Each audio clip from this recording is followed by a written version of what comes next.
কোথায় যাব, কি করব, এইসব যখন আমি ভাবছি, ঠিক সেই সময় পাঁচখানা ভূত আমার সামনে এসে দাঁড়ালো। তাদের সারা শরীরে কালো কাপড়ে ঢাকা। তাদের মধ্যে একজন সেই জ্বলন্ত ল্যাম্পটার উপর পা তুলে দিল। সারা ঘরময় অন্ধকারে ভরে গেল। এক হাত দূরে কিচ্ছু দেখা যায় না। ঠিক সেই সময় একজন নাকি সুরে বলে উঠল, এই ছোড়া, আমরা ভূত, একটা শব্দ করবি না, এটা আমাদের বাড়ি। কাল তোকে চিবিয়ে খাবো, আজ আমাদের পেট ভর্তি। একটা শব্দ করবি তো তোর ঘাড় মটকে দেবো। আপনারা শুনছেন কাশীনাথ ভট্টাচার্যের ভৌতিক গল্প পোড়া বাড়ির ভূত। এবার আমি গল্পটি শুরু করছি। তবে তার আগে আমার একটা ছোট্ট, আপনারা এই ভৌতিক গল্পটি যদি শোনেন, পুরো শুনবেন, শুনে বুঝতে পারবেন যে এই ভৌতিক গল্পটি কত সুন্দর। আপনারা যেটুকু সময় এই গল্পটি শুনে ব্যয় করবেন আপনার সার্থক হবে। তাই আমি শুরু করলাম গল্পটি। পরীক্ষা শেষ, তা রেজাল্ট বেরোতে মাসখানেক বাকি। তাহলে এই সময়টু শুধু খেলা আর খেলা। মা বলবে না পড়তে বস, বাবা বলবে না পড়তে বস, দাদা বলবে না পড়তে বস, শুধু সারাদিন খালি হই হই আর টই টই করে ঘুরে বেড়ায়, খালি খেলা। আমাদের বাড়ির পাশে একটা ধান ক্ষেত আছে, বিরাট ধান ক্ষেত। তাহলে তাকে আমরা বলি বাদা। তাহলে এই ধান ক্ষেতে সব ধান কাটা হয়ে গেছে, মাঠটা এখন শূন্য। এই শূন্য মাঠে আমরা সারাদিন খেলাই, সারাদিন কাটে আর ঘুড়ি ওড়াই। সারা মাঠটা আমরা ঘুড়ি ওড়াতে ওড়াতে কত দূর পর্যন্ত চলে যায়। ধান গাছের নাড়া দিয়ে আমরা বাঁশি তৈরি করি।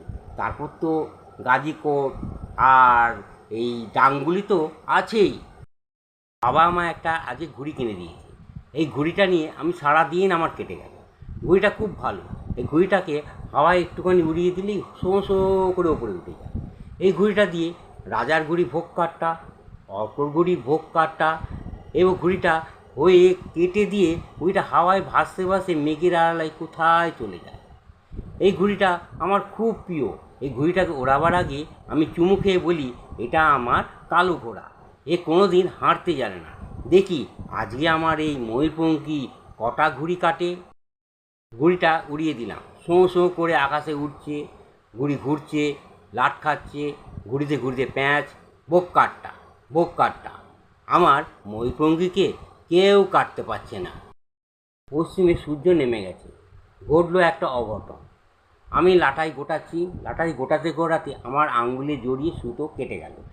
ময়ূরপঙ্খী নিজেই ভোক্কারটা হয়ে গেল।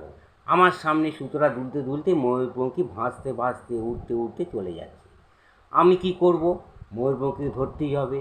আমি ছুটের পর ছুটতে হবে। ছুটতে ছুটতে আমার মনে একটা জোর এলো, যেমন করে হোক ময়ূরপঙ্খীকে আমি ধরে আনবই। আমি ছুটছি আর ঘুড়িও উঠছে, ঘুড়ি উড়ে যাচ্ছে। হাওয়ার মধ্যে আমার ময়ূরপঙ্খী দিব্যি শুয়ে আছে, হাওয়ায় তাকে ভাসিয়ে নিয়ে যাচ্ছে। আমিও ছুটছি, ছুটতে ছুটতে ছুটতে সেই মাঠ শেষ হয়ে গেল। তারপর এসে পড়ল মুখুজ্জের বাড়ির বাগান। ঘুড়িটাকে স্পষ্ট দেখা যাচ্ছে। ঘুড়িটা উঠতে উঠতে তারপর দেখি ঠিক এক জায়গায় উঠছে, ঠিক যেন মনে হচ্ছে কেউ যেন লাটাই ধরে থাকলে যেমন হয় ঘুড়িটা তেমনি উঠছে। তখন আমি বুঝতে পেরেছি নিশ্চয়ই কোনো গাছে সুতোটা আটকেছে। হ্যাঁ, এইবার কিন্তু আমি ঘুড়িটাকে ঠিক ধরে ফেলবো। আমি ছুটতে শুরু করলাম, ঢুকে পড়লাম মুখুজ্জিদের বাগানে। নিশ্চয়ই কোনো গাছে লেগেছে। গাছের আগায় যদি লেগে থাকে তাহলে নিশ্চয়ই ঘুড়িটাকে দেখতে পাবো কোথায় আটকেছে। তা খুঁজে বেড়াচ্ছি, কোথায় এই গাছের আগায় ও গাছের আগায়, কোথাও তো দেখছি না। না, গাড়িটা গাছে যদি লেগে থাকে গাছের পাতা তো নড়বে না, গাছ তো সব স্থির। তাহলে কী হলো, আটকালো কোথায়? তাহলে আমার ময়ূরপঙ্খী কি আমি পাবো না? এখন সন্ধে পেরিয়ে রাত বোধহয় নামবে। না, আর এখানে থাকা যাবে না। বাড়িতে ভাববে, বাড়ি ফিরতে হবে। সকাল সকাল এসে এসে খোঁজা যাবে। যাক গিয়ে ঘুড়ি ছাড়া বাড়ি যেতে মনটা বড্ড খারাপ লাগছে। কী করব? হ্যাঁ, রাতটা বড্ড তাড়াতাড়ি নেমে পড়ল। এখন চারদিকে অন্ধকার, বাড়ির দিকে এগোতে হবে। বাড়ির দিকে এগোচ্ছি, এগোতে গিয়ে কিছুটা এগোর পর কেমন যেন ভয় ভয় লাগছে। চারদিকে অন্ধকার, কিচ্ছু দেখতে পাচ্ছি না, তবু এগিয়ে যাচ্ছি। খড়খড় করে পাতার শব্দ হচ্ছে। তার মধ্যে একটা রাত পাখি ডেকে উঠল আমার ভয়টা আরও বেড়ে গেল। অনেকক্ষণ চলার পর আমি বুঝতে পারলাম আমার মাঠ খুঁজে পাচ্ছি না। আরে তাহলে কি আমি অনেক দূর চলে এসেছি তাই খুঁজে পাচ্ছি না? এবার আমার চলার দিক পরিবর্তন করলাম। চলার দিকটা যেই পরিবর্তন করলাম, দেখলাম দূরে একটা ক্ষীণ আলো দেখা যাচ্ছে। তখন আমার মনে একটু সাহস জুড়লো, নিশ্চয়ই ওখানে একটা বাড়ি আছে। সে বাড়িতে গিয়ে বললে আমাকে রাস্তা দেখিয়ে দেবে, হয়তো আমাকে আলো দিয়ে নিশ্চয়ই পৌঁছে দেবে। কিছুক্ষণ হাঁটার পর পেয়ে গেলাম সেই বাড়িটাকে। সোজা বাড়িটার ভেতর ঢুকে গেলাম। ঢুকে দেখলাম এটা পোড়া বাড়ি। লোকজন আছে বলেই মনে হলো না। বাড়িটা পুরো খাঁ করছে, কোনো শব্দ নেই। দরজা জানলা আছে বলে মনে হচ্ছে না। মাটির ঘর, কঞ্চিত গারদ তাও দু একটা কোনো রকম দাঁড়িয়ে, আর পচা বাঁশের দরজা তাও আধ খোলা। বাড়িটার মধ্যে ঢুকে আমার গা ছমছম করে উঠল। এবার বাড়িটার চারদিকে পুরো তাকিয়ে দেখলাম যে পুরোপুরি বাড়িটার নিস্তব্ধতা আমার ভীষণ ভয় করতে লাগলো। তবে বাড়িটা একদম কেউ নেই মনে হচ্ছে নেই। তারপর মনে হলো না, নিশ্চয়ই কেউ আছে। তাহলে ওই লম্পটাকে জ্বালালো, যে লম্পটা যে জ্বলছে। তখন আমার মনে একটু সাহস হলো। আমি চিৎকার করলাম, কেউ আছেন? কেউ আছেন? কোনো সাড়া নেই। আবার জোরে চিৎকার করলাম, কে আছেন? কেউ আছেন? কোনো সাড়া নেই। তবে আমার শুধু বলেই যাচ্ছি, আমার কণ্ঠের খালি শুধু প্রতিধ্বনি হয়ে যাচ্ছে, কোনো আওয়াজ পাওয়া যাচ্ছে না। আমার মনের মধ্যে আরও ভয় চেপে বসলো। কোথায় এলাম? কী করব? কোথায় যাব? হঠাৎ বাইরে যেন একটা শুকনো পাতা মারিয়ে চলে যাওয়ার শব্দ শুনলাম। কে যেন হেঁটে চলে গেল। কোনো নিশাচর প্রাণী নাকি মানুষ? এই ভাবতে ভাবতে আমি ভাঙা জানলার দিকে চোখ পড়ল। চোখটা পড়তে আমার বুকটা ধারাস করে উঠল, সারা শরীর হিম হয়ে গেল। কে ওটা? অদ্ভুত ধরনের কালো সাদা সাদা দাঁত, আর মাথায় কালো পাগড়ির মতো কী যেন একটা ঝুলছে, আর চোখটা জল করছে। তা আমি ভাঙা জানলার দিকে তাকাতেই সেই মূর্তিটা হঠাৎ সরে গেল। তবে ওটা কি মূর্তিটা? কি ছায়ামূর্তি? তবে ওটা কি ভূত না কি? এই ভাবতে থাকলাম। ভাবতে ভাবতে আমার খুব আরও ভয় করতে লাগলো। আমার বুকের ভেতর কে যেন হাতুড়ি ঘা দিয়ে যাচ্ছে।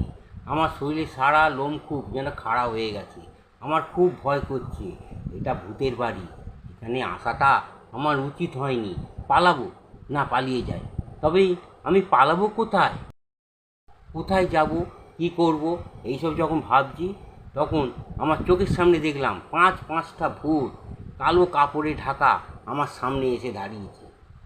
তাদের মধ্যে একজন এক পা দিয়ে সঙ্গে সঙ্গে লম্পটাকে নিভিয়ে দিল। এবার সারা বাড়িটা অন্ধকার হয়ে গেল। এক হাত পর্যন্ত কিচ্ছু দেখা যায় না।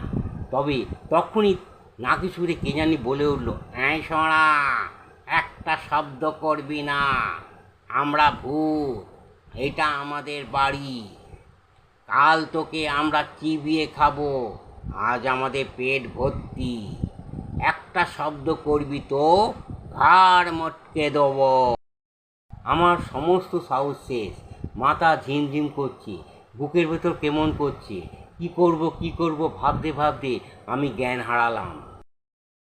আমার যখন জ্ঞান ফিরল, তখন দেখি আমার বাড়িতে বিছানায় আমি শুয়ে। আমি ভূতের কথা বলতেই তখন বাবা বলল, তোর জন্য কাল মুখুজ্জেদের পোড়া বাড়িতে পাঁচটা দাগি আসামি ধরা পড়েছে। অমনি আমার ছোট বোন অহন জিজ্ঞেস করলো, কী করে? বাবা তখন বলল, তুই যখন ওই পোড়া বাড়িতে ভুল বকছিলি, বকতে বকতে বাঁচাও বাঁচাও করে চিৎকার করছিলি, তখন পুলিশেরা টহল দিচ্ছিল কিন্তু এর আগে থেকে। তোর ওই চিৎকার শুনে তারা পোড়া বাড়িতে ঢুকে পড়লো। ঢুকে সে ডাকাতদের ধরে ফেললো। অবশ্য পুলিশের কাছে খবর ছিল মুখুজ্জের পোড়া বাড়িতে নাকি ডাকাতেরা আসা যাওয়া করে। আমি একটা দীর্ঘ নিঃশ্বাস ফেলে বললাম, তাহলে ওরা ভূত নয়? বাবা বলল, না, ওরা সারা শরীরে কালো কাপড় ঢাকা দিয়ে তোকে ভয় দেখাচ্ছিল। আমি অবাক হয়ে বললাম, এও হয়? আমার এই গল্পটি শেষ হলো। গল্পটি শুনছিলেন কাশীনাথ ভট্টাচার্যের পোড়া বাড়ির ভূত। আমার এই গল্পটি হয়তো আমি সুন্দর করে বলতে পারিনি, তবু আপনাদের কাছে একটা ছোট্ট অনুরোধ, যদি পারেন একটু ফলো সাবস্ক্রাইব অবশ্যই করে দিন।